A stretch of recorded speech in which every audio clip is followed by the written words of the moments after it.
Good morning, boys and girls. It's Coach Barry here for another episode of Wednesday Wellness.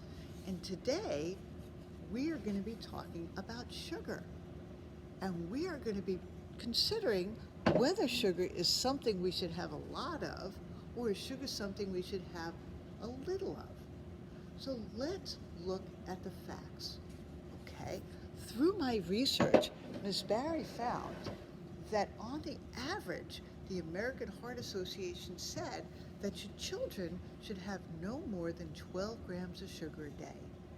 Women should have more than 20 grams of sugar a day, and men should not have more than 36 grams of sugar a day. So let's look at that. There are some foods that we know have sugar in it.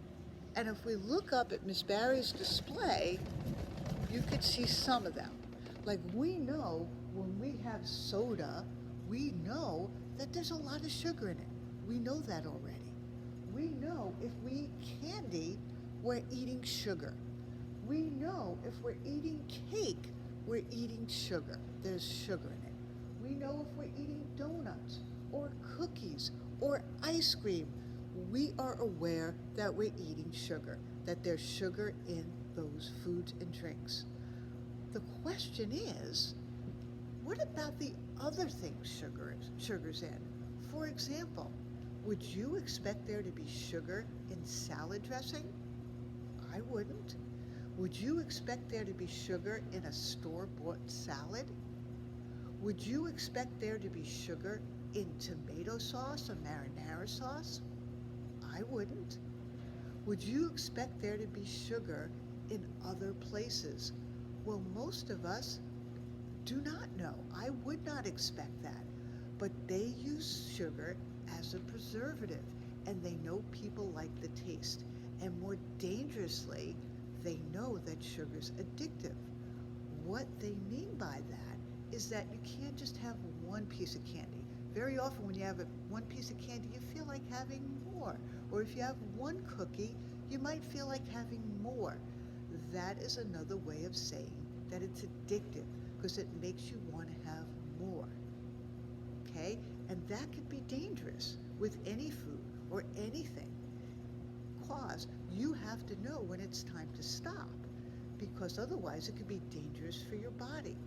Now let's go back to the study the American Heart Association had. 12 grams of sugar. Okay, for kids.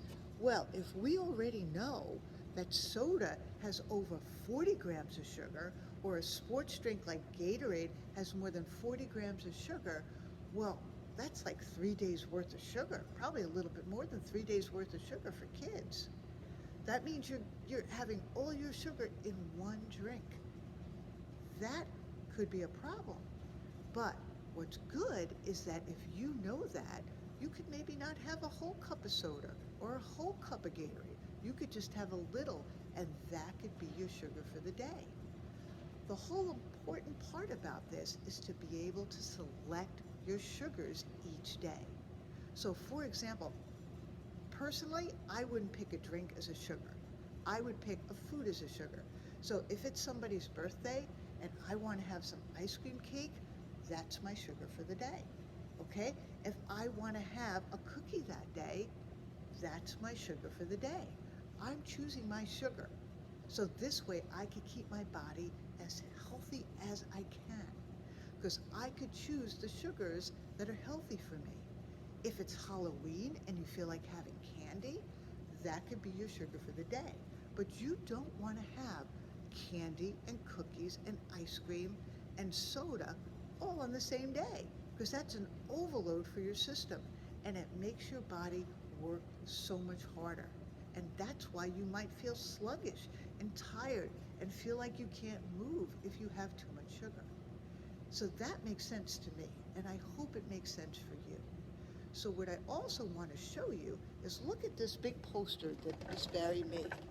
It has 75 different names for sugar, and this is how they trick us. They trick us by thinking if it just says sugar, that has sugar in it. But sometimes sugar could be labeled fructose. Sometimes sugar could be labeled high fructose corn syrup. Sometimes sugar could be labeled pancake syrup. or nectar, or molasses, or grape sugar. There's lots of different ways sugar could be labeled on a label. So the reason I'm telling you this is not to frighten you, of course not, is to make you be aware so that you could be as healthy as you could be. Choose your sugars. Let's be healthy together. Let's feel good all the time, not sometimes, because we're on this journey together, boys and girls. So choose your sugars. Let's be healthy and let's feel good, not sometimes, but all the time. All right, boys and girls, that's it for today. Have a wonderful day, and I will see you next time. Bye.